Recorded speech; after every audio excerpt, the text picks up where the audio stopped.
মাঝে যেই পরিমাণ পাগলামো দেখা যায়, আর্জেন্টিনা ব্রাজিলের এই পরিমাণ পাগলামো নাই। আমাদের মসজিদের ইমাম মানে সাহেব নিউজগুলো কি আশ্চর্য! গতকালকে বিশ্বকাপ ফুটবল নিয়ে কথা বলছেন। মাশাআল্লাহ, আমরা তো আর এটা নিশ্চয় একটা আনন্দ হিসাবেই খেলাটা দেখলাম। খেলা তো যে কোনো জিনিসই দেখা যায়।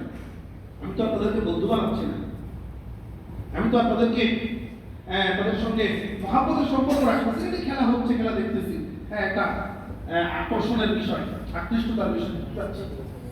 তো তখন তাকে বললাম যে ব্যাপারটা এই যে গত 3 দিন আগে ব্রাহ্মণবাড়িয়া কোন জায়গায় গ্রামের মধ্যে আর্জেন্টিনা আর ব্রাজিল 2 গ্রুপের মারামারি হয়েছে, 25 জন হসপিটালে।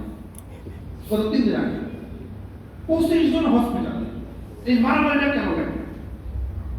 এখন যদি আমি বাইরে দাঁড়ায়, আবার কেউ বাইরে দাঁড়ায় মেসিকে শুয়োরের বাচ্চা করে, তো আর্জেন্টিনার যারা এরা কি করবে? বলে কিছুই করবে না। দিলে তো ব্যথা লাগবে, দিলে ব্যথা লাগবে না। কেউ যদি নেইমারকে শুয়োরের বাচ্চা বলে, তো কি বলে ব্রাজিল যারা করে তাদের দিলে ব্যথা লাগবে না? আমি তো শুয়োরের বাচ্চার থেকেও নির্দিষ্ট কিছু বলতে চাই। তো কারণ তারা ইসরায়েলের পক্ষ অবলম্বন করেছে। ফিলিস্তিনের উপর যখন মুসলমানরা আক্রমণ করে, এই ইহুদি আক্রমণ করে, সরাসরি তারা ইসরায়েলের পক্ষ অবলম্বন করেছে। শুয়োরের বাচ্চার থেকে নির্দিষ্ট কিছু বলতে চাই। তো যদি কেউ বলে যে ব্রাজিল আর আর্জেন্টিনার সাপোর্ট, তার দিনে একটু আঘাত লাগবে, 100% লাগবে। আঘাত যদি না লাগে তাহলে মারামারি হয় না। গত 2 দিন আগের নিউজ, এক কুলাঙ্গার, একটা মুসলমানের বাচ্চা, এক কুলাঙ্গার, গরিব মানুষ, ও বাপের জমি পাইছে এই কয় শত, ওরা বিক্রি করছে, পুরাটা বিক্রি করে 3 বিঘা 3 জমি। এই মহাব্বত, হ্যাঁ, এসব খেলা দেখা কখনোই নয়। মহাব্বত 100% মহাব্বত। এই মহাব্বতের কারণেই তো আজকে জার্সি, আজকে পতাকা, মানে ঘরের সাথে সাথে এই যে এই বাংলায় প্রত্যেক বাড়ি বাড়িতে পতাকা, এটা রাষ্ট্রীয়ভাবে নিষিদ্ধ। আমি বলতে গেলে পড়ে দেখলাম একটা স্বাধীন সার্বভৌম রাষ্ট্রে অন্য দেশের পতাকা উড়ানো নিষেধ। এটা জানতাম, এটা নতুন জানছি গতকাল। বাংলাদেশের পতাকা সারা বছরে যতদিন উড়ানো হয়, তার থেকে এই যে বাড়ি বাড়িতে আর্জেন্টিনা ব্রাজিল এগুলোর পতাকা উঠতেছে। এটা নিছক কোনো আনন্দ উল্লাস মনে করার কোনো সুযোগ নাই। এটা সরাসরি দাজ্জালি ক্ষেত্রে মুসলমানদেরকে আজকে ধ্বংস করার। যেই রাতে খেলার উদ্বোধন হলো, ওই রাত্রেও গাজার মুসলমানদের উপর আক্রমণ করা হয়েছে। মেসি নেইমারের কথা বললে মুসলমানের দিলে ব্যথা লাগে, কিন্তু গাজায় মুসলমানদের উপর আক্রমণ করা হচ্ছে।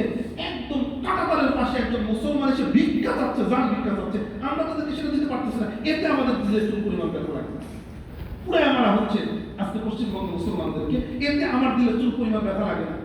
রাসূল সাল্লাল্লাহু আলাইহি ওয়াসাল্লাম বলেছেন, মান তাশাব্বাহা বিকাওমিন ফাহুয়া মিনহুম। আজকে আমরা এই যে মুসলমান, কাল কিয়ামতের ময়দানে রাসূলের সঙ্গে আমাদের হাসর হবে কিনা আল্লাহ তাআলা ভালো জানেন। আর যারা এই আর্জেন্টিনা ব্রাজিল সহ বিশ্বকাপ ফুটবলে পিছনে দৌড়াচ্ছে, তাদের প্রতি মহব্বত আর ভালোবাসা রাখতেছে, কাল কিয়ামতের ময়দানে 100% এই মেসি নেইমারের সঙ্গে এদের হাসর হবে। যদি হাসর না হয়, রাসূলের হাদিস মিথ্যা হয়ে যায়, রাসূলের হাদিস মিথ্যা হয়ে যায়। এটা নিছক কোনো এই যে আমি একটু গলাবাজি করলাম, একটু চিৎকার করে করে বললাম, হ্যাঁ শোনা হলো, এরপরে যা যাই সেই ব্যাপারটা এরকম না। এটা মুসলমানদের ইমান হারা, মুসলমানদেরকে ইমান হারা করার এক চক্রান্ত। আরেকটা ভয়ঙ্কর কথা বলে, এটা খুব দিল দিয়ে বুঝবো, সেটা হলো বর্তমান সমাজের আরেকটা ফিতনা হলো ইসলামাইজেশনের ফিতনা। যে কোনো জিনিসকে ইসলামের খোলস পড়ানো, এটা বর্তমান সমাজের এক ভয়ঙ্কর ফিতনা। যে আমাকে মারতে আসতেছে, ওকে তো আমি শত্রু মনে করতেই পারি, কিন্তু যে আমার ঘাড়ের উপর হাত দিয়ে আমার ক্ষতি করার চেষ্টা করতেছে, তাকে তো আমি শত্রু মনে করার সুযোগ নাই। এই বিশ্বকাপে এবার আমি সৌদি আরবের পক্ষ নিলাম, এই বিশ্বকাপে এবার আমি আফগানিস্তানের পক্ষ নিলাম। কেন?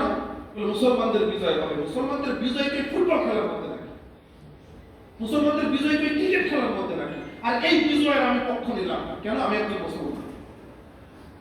তার মানে ওই যে এক ছেলে এটা বলতে, আমার কাছে ভালোই লাগছে, হুজুর আমাদের অবস্থা হলো মদ খাওয়ার সময় চিন্তা করে যে মুছে যেন না লাগে, মাকরুহ হবে, খাচ্ছি কি মদ, আর চিন্তা করতেছি যেন মুছে না লাগে, যদি আবার মাকরুহ হয়ে যায়।